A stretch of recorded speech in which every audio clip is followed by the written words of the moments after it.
Alors, dans la suite des commentaires qu'on fait sur l'Évangile de Matthieu, euh, je- j'ai cru bon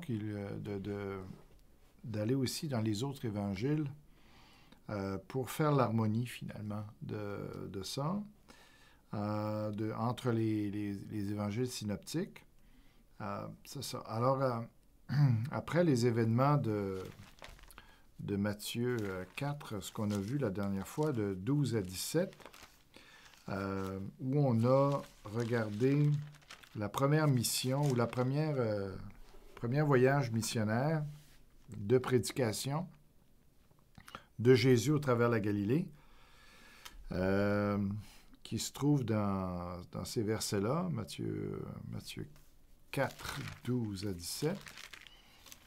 Alors, mais après cela, dans Matthieu, on saute tout de suite à l'appel des apôtres, là, le premier, ou en tout cas le deuxième appel des apôtres. Je vous dirai pourquoi une autre fois. Mais il y a entre cette première mission de Jésus ou cette première tournée de prédication et l'appel ou le rappel des apôtres, il y a quelque chose qui s'est produit à Nazareth. Puis ça ne nous est pas présenté dans Matthieu, mais ça nous est présenté dans Luc. Alors, j'ai cru bon de commenter sur le passage de Luc 4, les versets 16 jusqu'à 30. Alors, on va regarder ça ensemble. On parle de Jésus. Remarquez bien que les versets 14 et 15 dans Luc 4 correspondent à justement cette première tournée de prédication de Jésus. Alors, je vais juste le lire. Jésus, revêtu de la puissance de l'Esprit, retourna en Galilée. Sa renommée se répandit dans tout le pays d'alentour. Il enseignait dans les synagogues et il était glorifié par tous. Et c'est après cette tournée-là que Jésus décide d'aller à Nazareth. Alors, normalement, ce qu'il aurait dû faire après avoir quitté Jean-Baptiste, le Jourdain, après que Jean-Baptiste ait été arrêté, eh bien, Jésus a quitté la Judée, le Jourdain, pour entrer en Galilée. Normalement, il aurait dû rentrer à Nazareth, puisque c'est sa ville de jeunesse, c'était sa ville. Alors, mais ce n'est pas ce qu'il a fait, parce qu'il savait très bien qu'il ne serait pas bien accueilli. Les gens auraient été très, très incrédules, parce qu'il dit un prophète n'est pas bien accueilli dans sa patrie. Alors, j'ai déjà expliqué pourquoi. Maintenant, pourquoi est-ce que Jésus, là, pense que c'est le bon moment pour lui de retourner à Nazareth? Eh bien, bien parce que dans la tournée de prédication qu'il a fait, juste un peu avant ça, il a fait également de nombreux miracles. Et puis, il en a même fait à Capernaum. Et donc, il y a une certaine préparation spirituelle, il y a certaines preuves, en tout cas, qui l'ont accompagné. Et il espère que ces témoignages-là de puissance vont ouvrir le cœur de sa population. Et puis, donc là, il juge que c'est le temps d'aller à Nazareth pour sentir le pouls de ce qui se passe à Nazareth, leur réaction et tout ça. Alors, on en arrive au texte justement de cette visite-là, au verset 16. Alors, il se rendit à Nazareth, où il avait été élevé. Et selon sa coutume, parce que Jésus a toujours été à l'église ou à la synagogue. Dans le temps, c'était la synagogue, ou pour les Juifs, c'est la synagogue. À tous les sabbats. Alors, il entra dans la synagogue le jour du sabbat. Il se leva pour faire la lecture. En tout cas, il n'y a personne qui semble l'avoir invité à faire la lecture, mais c'était... en tout cas, il y avait différentes lectures qui devaient être faites dans le cérémoniel de la synagogue. Et puis, alors, comment interpréter ça ici? Le fait que Jésus se lève pour faire la lecture. Il n'y a pas de mention qu'il a été invité à le faire. D'habitude, on invitait les gens à venir lire, et puis tout ça. Le responsable des manuscrits et tout ça, il y avait une armoire où les manuscrits étaient gardés précieusement dans la synagogue, et puis il y avait un responsable, le préposé à la synagogue, s'occupait d'aller chercher, de sortir les manuscrits, les rouleaux, et puis il emmenait ça sur la chaire, et puis les gens étaient invités à venir s'exprimer ou à venir faire la lecture. En tout cas, ici, peut-être que il ne faut pas trop conclure de choses sur le fait qu'ici, il n'y a pas eu d'invitation ou que ce n'est pas mentionné. Mais quand même, on peut penser que ça reflète un peu l'attitude envers Jésus où on ne lui donne pas une place spéciale alors qu'il aurait dû avoir toute la place. Mais de toute façon, Jésus ici se lève, va faire la lecture, et là, on lui remit le livre du prophète Ésaïe.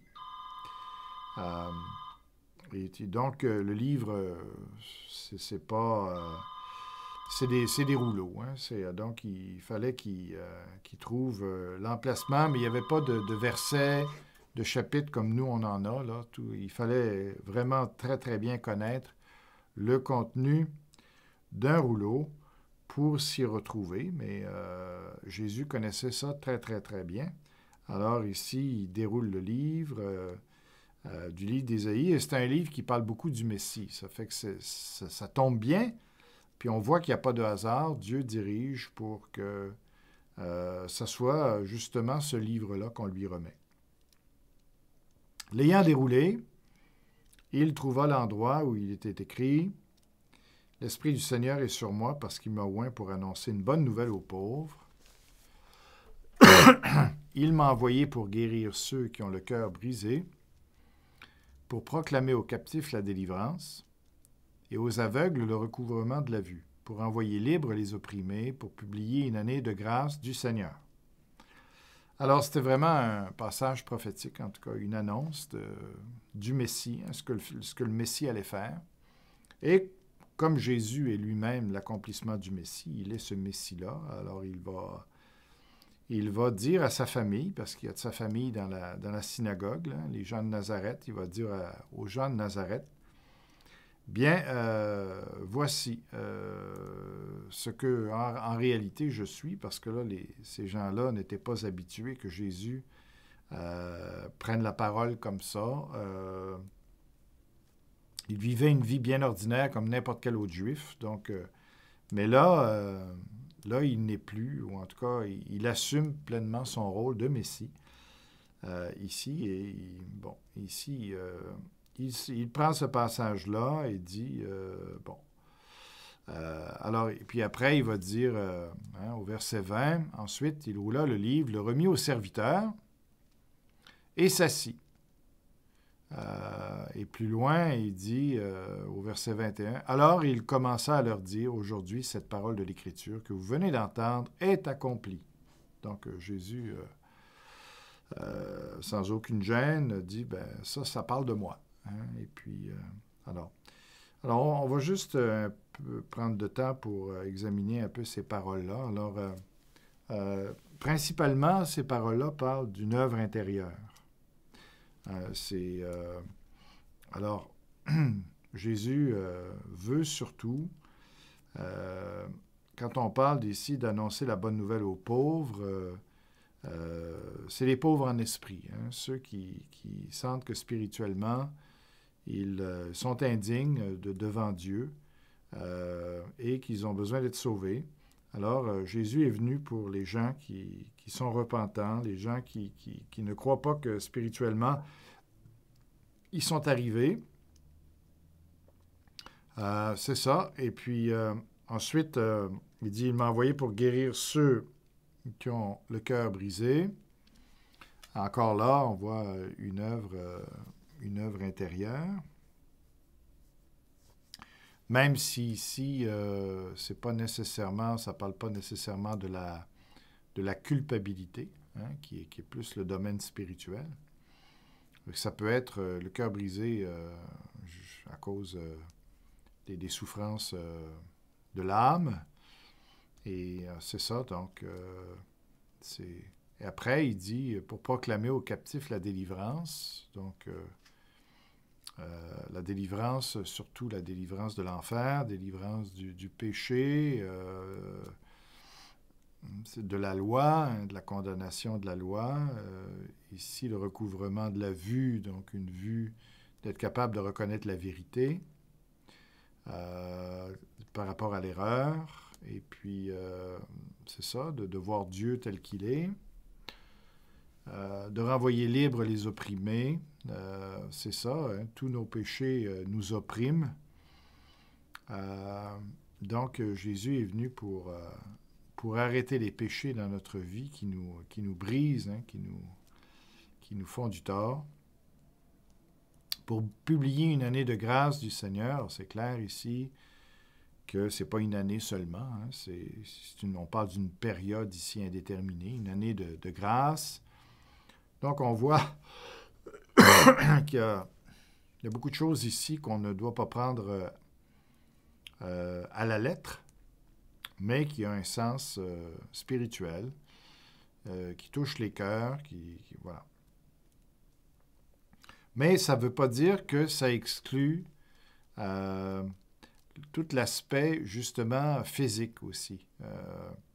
Donc, quand il dit il est venu pour annoncer une bonne nouvelle aux pauvres, on ne doit pas exclure les pauvres, littéralement les pauvres, de façon pécuniaire, là, ou de pécunier.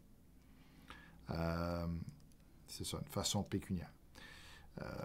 Parce qu'il y a un lien très, très étroit qui est établi dans la parole entre la pauvreté matérielle et aussi la pauvreté spirituelle. Parce que, on se souviendra du jeune homme riche, là, Jésus il dit, très difficile à un riche de rentrer dans le royaume des cieux, même si c'est impossible, en tout cas. Alors, c'est ça, quand on est riche, c'est facile de penser qu'on a tout. Puis quand on est pauvre matériellement, bien, on a besoin non seulement d'argent, mais ça nous aide à voir qu'on est pauvre aussi à d'autres niveaux. Donc, c'est ça. Puis même dans Luc 5, on va voir, hein, heureux les pauvres, alors que Matthieu va dire heureux les pauvres en esprit. Luc va dire tout simplement heureux les pauvres. Puis, donc, il ne faut pas exclure aussi le fait que Jésus veut agir sur le côté physique, le côté extérieur. D'abord et avant tout sur le côté intérieur, on est d'accord. Mais ça ne doit pas exclure le fait que Jésus veut aussi agir sur le côté extérieur de l'homme, parce que Dieu voit le bien, veut le bien de tout l'être entier d'une personne.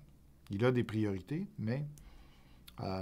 donc, guérir le cœur brisé, ça peut ne pas être seulement, comme j'ai dit, la culpabilité, mais aussi de tous les manques d'amour qu'on a reçus, la tristesse qu'on a dans l'âme, les blessures de l'âme, ça aussi, Jésus veut guérir ça. Proclamer aux captifs la délivrance. Bon, Jésus, c'est vrai, n'a pas sorti les gens de prison tellement. Sinon, en leur donnant une nouvelle vie, puis qui permet qu'ils aient des libérations, si on peut parler comme ça, conditionnelles, ou en tout cas... Mais on peut certainement voir dans la libération des captifs ici de chasser les démons. Hein. Littéralement, Jésus a chassé les démons et les gens ont été libérés physiquement aussi, pas seulement spirituellement, mais ils ont été... c'est parce que les démons les affligeaient physiquement aussi. Et aux aveugles, le recouvrement de la vue. Donc, on a ici pas seulement des aveugles physiquement, mais aussi toutes sortes. Jésus a fait toutes sortes de miracles physiques sur les gens, alors dont la cécité. Et puis, pour envoyer libres les opprimés, encore là, ici, ça peut être quelque chose aussi de physique. On voit, par exemple, dans les Épîtres, on voit que même il y a des maîtres d'esclaves qui sont devenus chrétiens et puis qui avaient une meilleure attitude à l'égard de leurs esclaves, même à les libérer. Et c'est ça. Pour publier une année de grâce du Seigneur. Donc, on voit ici le ministère que Jésus est venu apporter. C'est vraiment une bonne nouvelle. C'est extraordinaire. C'est le royaume de Dieu, finalement, qui va venir s'établir. Et, on ne s'imagine pas, nous, qui sommes nés dans une époque où la grâce est en vigueur, où le royaume de Dieu est en vigueur. Dans ce monde, on ne peut pas s'imaginer comment c'était avant la venue de Jésus. Mais on peut voir qu'il y avait une énorme différence de ce que ça a fait dans toute la société et dans les individus. C'est ça. Alors, c'est vraiment... on est privilégié de connaître Jésus-Christ et puis de goûter à tout ce qu'il est venu nous apporter par grâce. Et le fait aussi que ce ne soit pas juste spirituel, mais que c'est aussi extérieur, que Jésus est venu pour toucher aussi l'extérieur de l'être, on va le voir encore confirmé par ce qui suit. Donc, on lit le verset 20, on va continuer après. Ensuite, il roula le livre, le remit au serviteur, s'assit, parce que c'est comme ça que les rabbins enseignaient. Tous ceux qui se trouvaient dans la synagogue avaient les regards fixés sur lui. Alors, ces gens-là sentaient bien que Jésus en tout cas, est en train de faire quelque chose de spécial. Quand ils disent qu'ils ont les yeux fixés sur lui, là, il y a des grosses attentes. Et ils sentent bien que ce n'est pas une lecture ordinaire que n'importe qui d'autre a fait. Là. Ils sentent que Jésus est en train de s'identifier avec ce texte-là d'une façon jamais vue encore. Et puis, donc, il y a une expectative qui est là, qui est très forte, là, ici. Alors, il commença à leur dire aujourd'hui, cette parole de l'Écriture que vous venez d'entendre est accomplie. Donc, Jésus est venu accomplir toutes les paroles qui concernent le Messie, ici.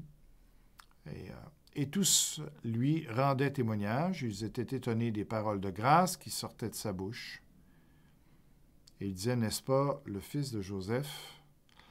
Alors, d'un côté, ils sont très, très encouragés de voir ce que Jésus est en train de promettre. Il parle, il fait sentir au travers de la lecture même, puis au travers du fait de dire, ces choses-là s'accomplissent aujourd'hui. Alors, c'est des grâces. Alors, les gens sont... C'est sûr que c'est très, très encourageant de savoir que quelqu'un comme ça est là et puis que son ministère est d'emmener toutes ces choses-là. Alors, on comprend que les gens trouvaient que c'était des paroles de grâce. Mais ils sont tout de suite rattrapés par le doute du fait qu'ils connaissent son père, sa famille, et ils sont loin d'être impressionnés par sa famille. C'est des gens très ordinaires. Alors, eux, dans leur logique, ils se disent, d'une famille comme ça, comment un homme aussi extraordinaire pour promettre tout ce que ce passage-là promet, comment cela est-il possible? Alors, ça ne les aide pas du tout à croire. Là. Le fait que Jésus vienne de ce milieu-là, qu'il vienne de parmi eux, ils n'ont jamais été habitués de voir qui que ce soit dans sa famille qui a fait quoi que ce soit d'extraordinaire. Et Jésus même lui-même n'a rien fait d'extraordinaire avant ça, avant son ministère. Donc, disons que ça ne passe pas, comme on dit, comme une lettre à la poste, ces affirmations-là. Il trouve que Jésus annonce de très, très belles choses, mais est-ce que c'est vrai? Est-ce que c'est possible à la lumière de son arrière-plan? Alors Jésus leur dit, « Sans doute vous m'appliquerez ces proverbes, médecin, guéris-toi toi-même, et vous me direz, fais ici dans ta patrie tout ce que nous avons appris que tu as fait à Capernaum. » Donc on le voit tout de suite, hein? Les gens sont sur leur garde, ils doutent énormément. Jésus, pour eux, il a besoin de faire ses preuves. Alors, il dit, bon, c'est beau d'annoncer toutes ces affaires-là, là, mais, puis on a entendu parler de ce que tu as fait ailleurs. Alors, écoute, nous, on est des gens, des parents, on est des gens de ta ville. Alors, c'est ici d'abord que tu devrais faire tes miracles. Et puis, alors, médecin, guéris-toi toi-même, ça peut être dire en rapport, au lieu d'aller faire des miracles dans toutes les autres villes, ben, tu aurais dû commencer par ici. Hein? Ça peut être pris comme ça. Ou ça peut être pris dans le sens que les gens se disaient, il promet des grandes choses, mais lui-même est pauvre, pas très bien établi dans la vie. Tu sais. Il n'est pas très beau, hein, selon d'autres passages et tout ça. Alors, disons que Jésus ne semblait pas refléter les merveilles qu'il est en train de promettre là. Alors, pour eux, Jésus a besoin de faire ses preuves. Là, puis, mais c'est pas comme ça que ça marche. Jésus n'a pas rien à prouver, puis Dieu non plus. Ils ont déjà entendu parler de ce qu'il a fait ailleurs, même à Jérusalem aussi. Donc, il avait fait suffisamment de choses miraculeuses pour qu'il ait du crédit. Donc, il ne pouvait pas exiger comme ça qu'il fasse ses preuves et puis, comme si c'était à Jésus de se soumettre à leurs conditions alors que c'était à eux, justement, puisque Jésus faisait ce que la prophétie disait qu'il allait faire, son côté de la médaille était rempli. Alors, eux, maintenant, ils n'avaient juste qu'à obéir puis à croire. Alors, ils n'avaient pas des conditions à établir. Ça ne marche pas comme ça avec Dieu. Il faut prendre Dieu, ce que Dieu veut nous offrir. S'il remplit sa parole, bien, on n'a pas plus à exiger de lui. Alors, il dit, mais c'est sûr qu'ici, quand il demande « Fais ici ce que tu as fait à Capernaum », eux, ils ont très, très, très bien compris que Jésus, quand il parlait aussi de choses physiques, de faire des miracles et tout ça. C'est ce que les autres demandent en priorité. Je pense que pour eux, c'est de ça qu'ils s'attendent d'abord et avant tout, que Jésus fasse les miracles qu'il a fait à Capernaum et ça semble refléter, en tout cas, la lecture qu'ils font de ce passage-là que Jésus vient de lire. Pour eux, il y a un aspect très, très, très physique là-dedans, très extérieur. Ça serait étonnant de penser que les gens de Capernaum exigeaient de Jésus la guérison intérieure et toutes des choses finalement que l'œil ne peut pas voir, mais que Dieu voit. Alors même quand Jésus dit sans doute vous m'appliquerez ce proverbe, médecin, guéris-toi toi-même, et vous me direz, fais ici dans ta patrie. Donc on voit que Jésus les devine très clairement. Et ce que Jésus dit finalement, je sais, je vous connais, vous allez me demander de faire exactement ce que j'ai fait ailleurs.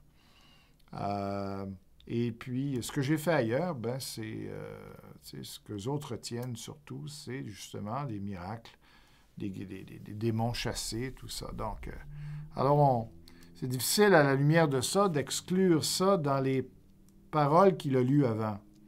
Ça, c'est une autre confirmation que ça, pour moi en tout cas, que ça n'exclut pas l'aspect extérieur de la délivrance et tout ça, mais c'est quand même pas la chose la plus importante pour Jésus. Mais, ajouta-t-il, je vous le dis en vérité, aucun prophète n'est bien reçu dans sa patrie. Donc, c'est un certain reproche qu'il leur fait. Donc, il leur montre qu'il n'est pas très surpris de leur attitude, parce que c'est ça, c'est une règle. Le prophète n'est pas bien accepté chez lui. On dirait que la familiarité ici empêche les gens de penser que les prophètes peuvent jaillir d'un milieu où il n'y en a jamais eu, où il n'y a pas de miracle qui s'est manifesté. Alors, il dit, je vous le dis en vérité, il y avait plusieurs veuves en Israël du temps d'Élie, lorsque le ciel fut fermé 3 ans et 6 mois, et qu'il y eut une grande famine sur toute la terre. Et cependant, Élie ne fut envoyé vers aucune d'elles, si ce n'est vers une veuve de Sarepta, dans le pays de Sidon. Donc, ça, vous pouvez trouver ça dans l'Ancien Testament, ce passage-là. Et puis, c'est ça. Alors, finalement, Jésus leur dit, c'est pas nouveau qu'un prophète n'est pas bien reçu chez lui, parce que même Élie n'a pas pu faire en Israël ce qu'il a fait ailleurs. Alors, il n'aurait pas été ailleurs s'il avait pu faire un ministère chez lui, dans sa patrie. Alors, Jésus, ici, confirmait bien, et puis on voit ici, Élie a été envoyé vraiment chez une pauvre veuve. Donc, ici, l'intervention d'Élie est sur la pauvreté physique.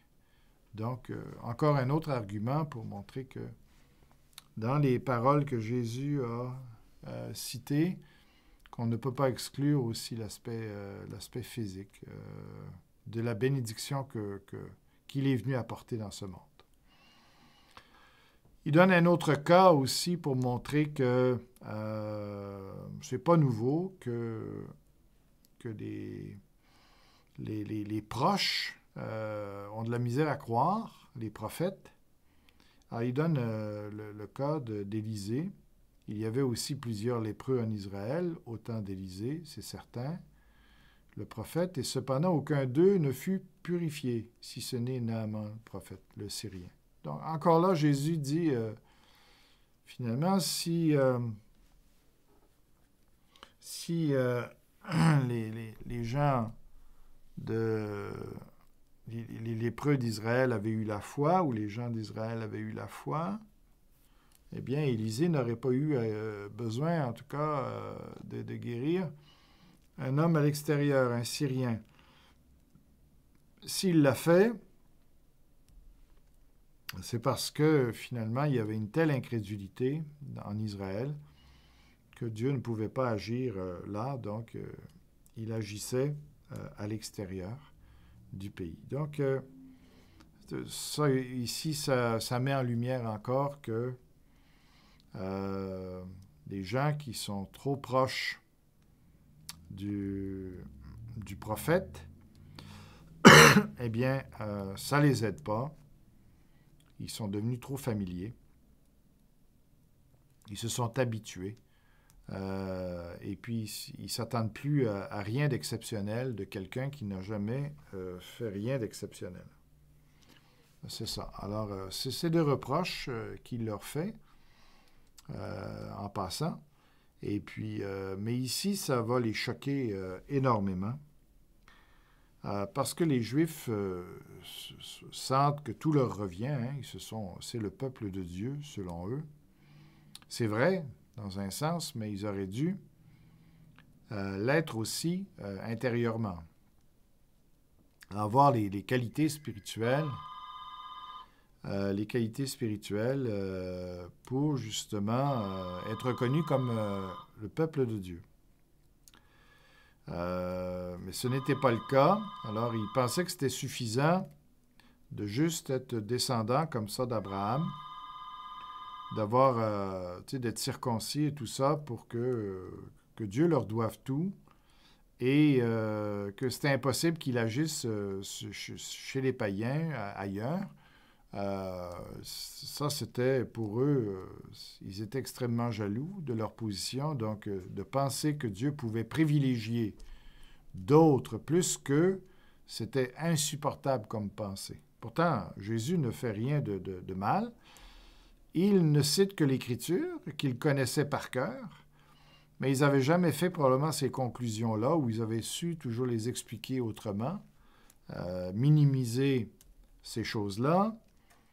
Mais là, Jésus leur met en plein visage que si les prophètes ont été obligés d'aller vers les nations, d'aller vers les non-juifs, pour manifester sa gloire par les miracles, par les guérisons, manifester ce qu'il est, combien il est bon et tout ça. Alors, et puis bon, alors, c'était la preuve que finalement, les Juifs, selon la chair, hein, selon l'être humain, pouvaient passer en deuxième, pouvaient finalement, malgré le fait qu'ils étaient descendants d'Abraham, ils pouvaient passer deuxième, ils pouvaient les païens pouvaient être mieux traités qu'eux, plaire davantage à Dieu qu'eux-mêmes, parce qu'ils avaient une mauvaise attitude et puis qu'ils se contentaient simplement de l'aspect extérieur des choses. Alors là, Jésus va les réveiller violemment de cette méprise.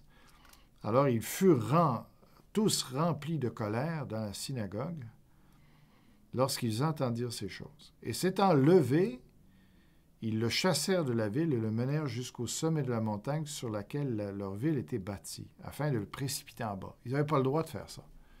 Les Romains avaient interdit de donner la peine de mort, ou en tout cas de mettre quelqu'un comme ça à mort. Ils n'avaient même pas la peine capitale entre leurs mains. Donc, mais ici, il semble que leur colère les a tellement aveuglés que là, ils sont prêts à désobéir à la loi romaine pour, finalement, pour le mettre à mort parce que c'était insupportable ce que Jésus venait de dire. Hein? Et puis, alors, pour une raison ou pour une autre, est-ce que Dieu est intervenu d'une façon miraculeuse? Est-ce qu'ils se sont sentis coupables? À la dernière limite, ils ont réalisé qu'ils n'avaient pas le droit de faire ce qu'ils faisaient. Est-ce qu'il y a des gens qui ont pris parti pour Jésus une fois à l'extérieur? En tout cas, on ne sait pas exactement comment ça s'est passé. Mais Jésus, passant au milieu d'eux, s'en alla. Donc, ils n'ont pas été capables de mettre à exécution leur projet. Et puis, alors moi, j'y vois une intervention de Dieu. Ça ne veut pas dire qu'il ne s'est pas servi du remords à l'intérieur des gens ou qu'il ne s'est pas servi d'autres gens pour les empêcher, pour créer un corridor pour Jésus, je ne sais pas. Qu'est-ce qui a bien pu leur faire changer d'idée et de laisser passer Jésus? Est-ce qu'ils ont tellement été impressionnés par son attitude? Tout ça est possible, mais une chose est certaine, c'est que il s'en est échappé et puis que Jésus, il ne fallait pas qu'il meure de cette manière-là. Et quand, pour le plan de Dieu, que le plan de Dieu s'accomplisse, alors Dieu a empêché ici que Jésus ne soit mis à mort ici de cette manière-là. Alors voilà pour l'explication de ce passage-là.